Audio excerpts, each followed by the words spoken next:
saying he's deep in shed within just a couple of days. Wow. This is also a really far north type that is a geographical color variant, basically.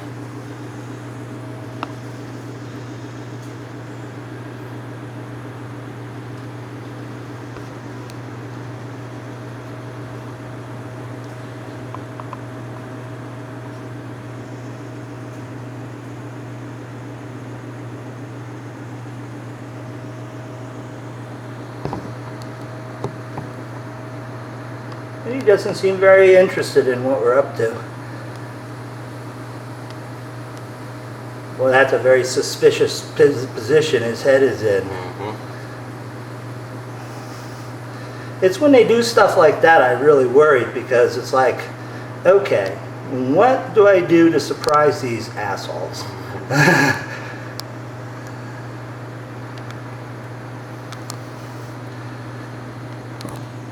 Pull back a little bit. Now these are gorgeous taipans. You'll probably get to see some inland taipans later, but personally I think these in the Papua New Guinea are the nicest looking of the 4 species. Very nice, Terry. Okay, you folks have been asking, I deliver. Courtesy of my friend Terry here. This is a real honest-to-goodness Oxyranus microlepidus or fierce snake or inland taipan. Terry says that these are just very, very laid-back snakes, and as you can see, in my opinion, it's not as beautiful as the coastal taipan, and I think that the Papua New Guinea taipans are much nicer looking animals too, but you people that are fixed on, you know, the LD50 charts, oh, the inland taipan can kill 250,000 mice. Well, I don't care. It's the one that just latched onto my arm that I need to worry about. But Terry says that these are very, very laid-back animals. The most impressive thing is they have a seasonal color change. They get lighter in the summer, right? That's so. Mother Nature took care of everything. They're in a hot region of Queensland in the Northern Territory, so they don't want to absorb all that much radiant solar energy, so they go ahead and they lighten their colors so they don't absorb so much. In the winter, in the cooler months, they darken up so they can take maximum solar energy from the sun, so they can have enough energy to operate. But as you can see, this guy's far less, you know, crazy and spastic as the others.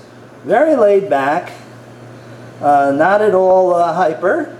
You know, he can come up and tongue the camera if he likes. I know, it's pretty funny. I can see his tongue going over towards the hook, but he's looking at the camera. Okay, here we go. Here's the first. Inland taipan cam. Woohoo! Fierce snakes rule.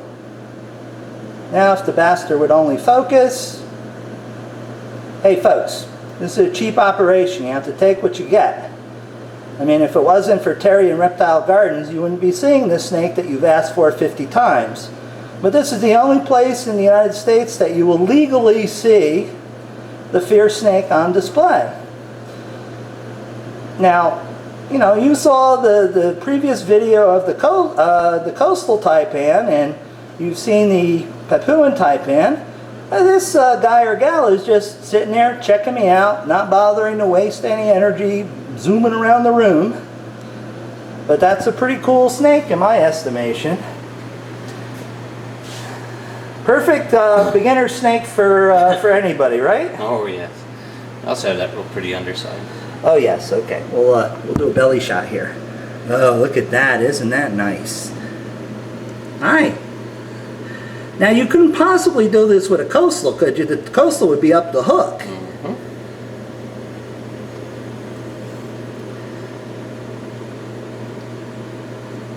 This guy's also force people into a sense of complacency. That's why all the keepers that do keep them, you know, they still give them a healthy respect. You know, that they're real nice and mellow for a while, and then all of a sudden they have a bad scale day and throw a wing in. Every steak, you know, it can be perfectly calm and placid today and just absolutely give you the worst time of maybe the rest of your life the next. But there you go, folks. You have it. Inland taipan cam. No place else in the States but here at Reptile Gardens. Actually back off the hook. Rather than, when most things when you put that tension point where the hook bends, right, they generally go forward. These guys have this real unpleasant or unsettling way of backing off the snake hook like this, and they flop into your legs. And they can be very, it doesn't necessarily make them difficult, but it just makes them different, very unique in how they come off that snake hook. Well, yeah, you have to be aware of that, otherwise, well, I know how unpleasant it is to have a hot snake flop against your leg. No less than certainly the most toxic snake in the world. I don't consider it the most deadly snake. As you know, we have a different opinion from most people on that. Mm-hmm. But look at this, folks. Compared to those coastal taipans, which were just going every which way, the brown snakes, this is what Terry was telling me about, and now I had a chance to experience. They have a whole different personality. Now, I'm sure that they can have a bad scale day, but for the most part, Terry says that they're pretty kicked back for taipans. I mean, to me, it really doesn't even look like a taipan. Because when I think taipan, I see Papua New Guinea, I see coastal with the real distinct canthus and everything. Here, because of the dark head color, you can hardly discern the characteristics of the head which make it an oxyranus. But very, very laid back. I mean, even more so than most cobras that you get.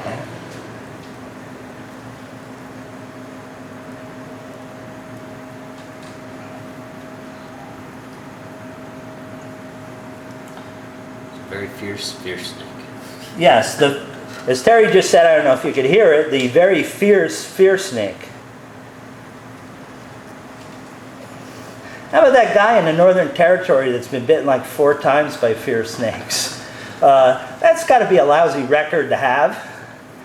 I think there's some sort of error in technique in that particular instance. Well, yeah, one would think so.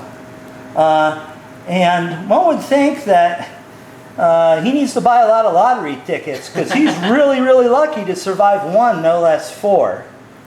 Now, I would not be surprised with this species being kept in captivity more and more to have more and more bites come on the record because, as you said, keepers are going to become complacent with this sort of, let's say, relaxed behavior and make a mistake and get tagged.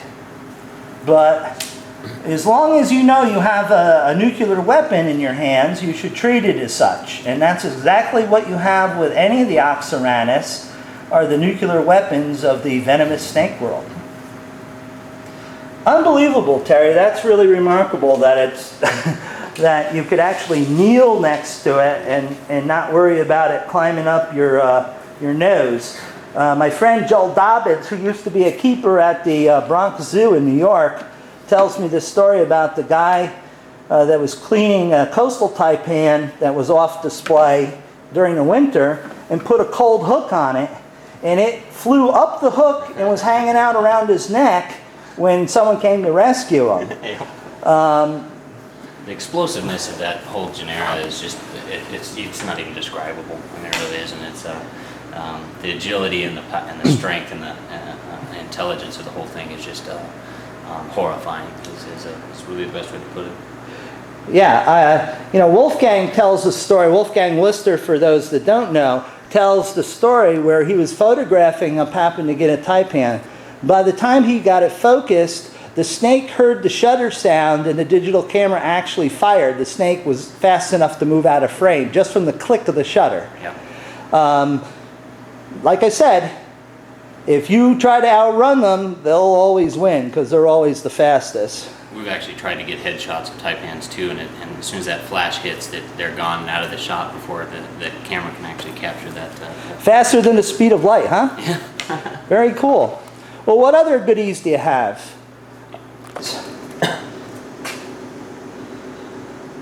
The infamous Casabel.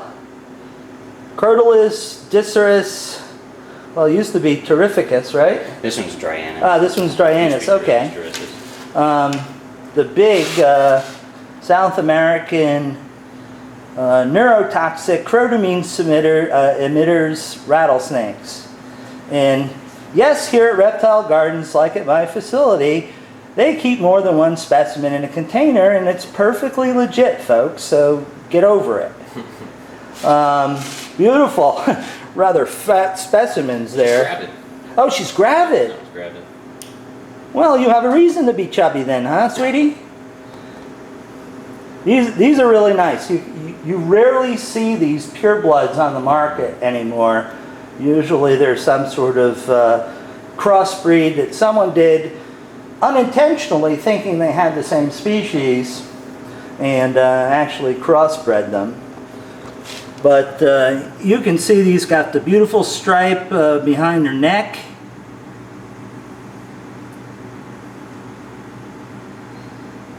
Very small head, very docile. As you can see, they're really rattling up a storm here. These are like a lot of the South American rattlesnakes, actually don't really rattle all that much. I have a number of Simus and a few other of the South Americans that they're just not interested in rattling. Okay, thanks, Terry.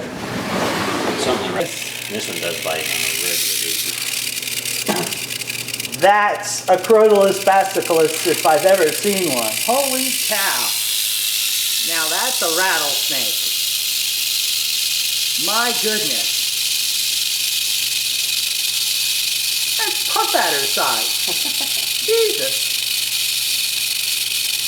Oh yeah, look at that. Isn't that nice, huh?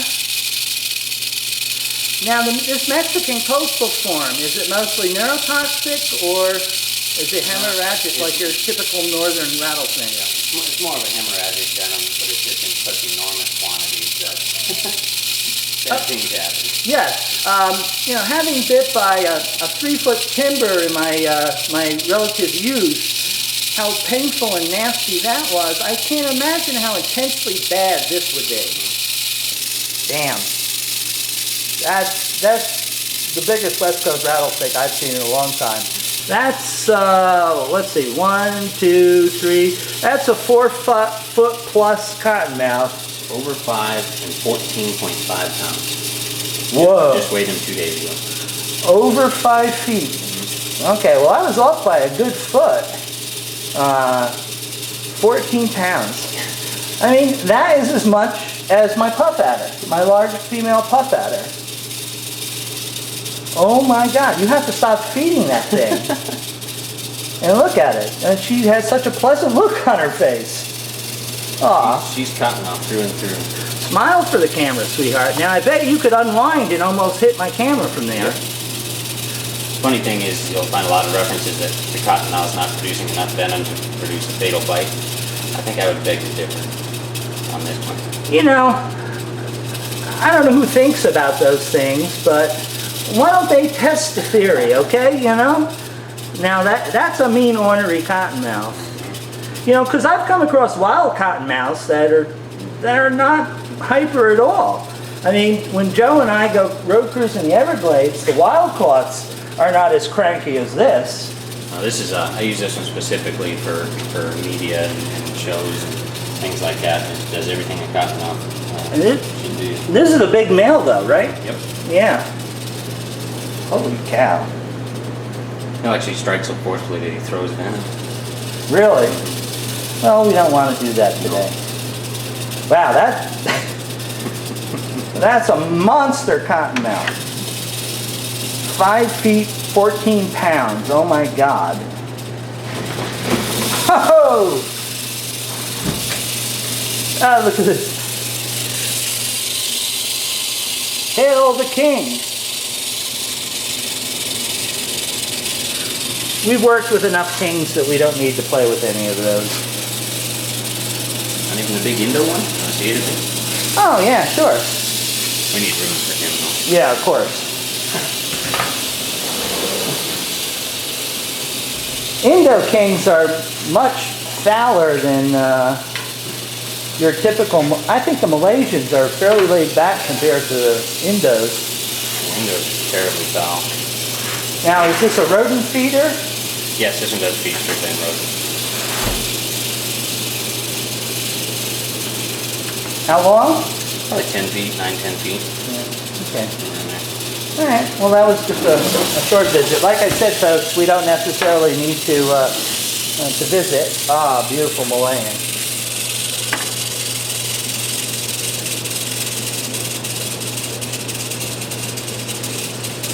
You know, every time I cast my eyes on a live one, there's just something special. And with the number in the species that we looked at today, they still have that special aura about them that other snakes don't quite have. Look at that. Look at those beautiful large head plates.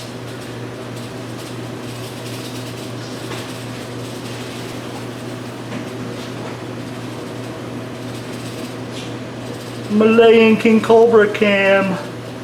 Oh, we got an eye cap problem. Oh, sorry. Is it male or female? Male. Oh, what a nice guy. What a nice guy. I found the most dangerous part is disengaging from these guys than actual approach.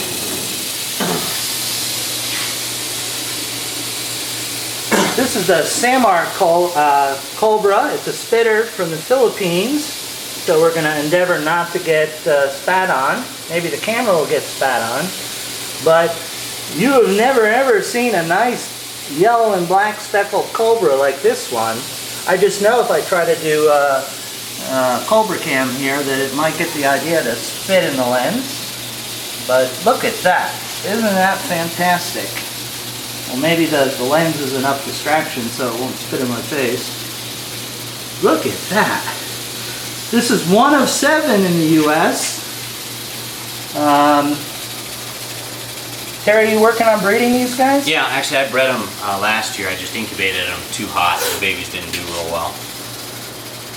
Wow, and it's very rare to get stuff out of the Philippines anymore. Even though I've done extensive research on the Department of Agriculture website, and none of these animals are really CITES listed. It's just that for some reason it's really tough to get them out. But wow, look at this. This is some cobra.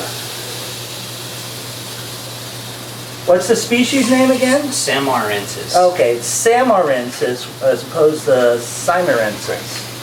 It's Samayam. Wow, is that a gorgeous cobra? Now for an Indo snake like this, or a Philippinese, is there a specific Philippine antivenom for this, or what would you use? Hyuthia antivenom? You're gonna rock and hope that you know they have an extremely high neurotoxic properties, kind of like the Siamensis and such, but there's not a whole lot you can do for them, from what we understand. It's best to keep your fingers out of this one for now. Okay, well I'll take that, but it's a beauty.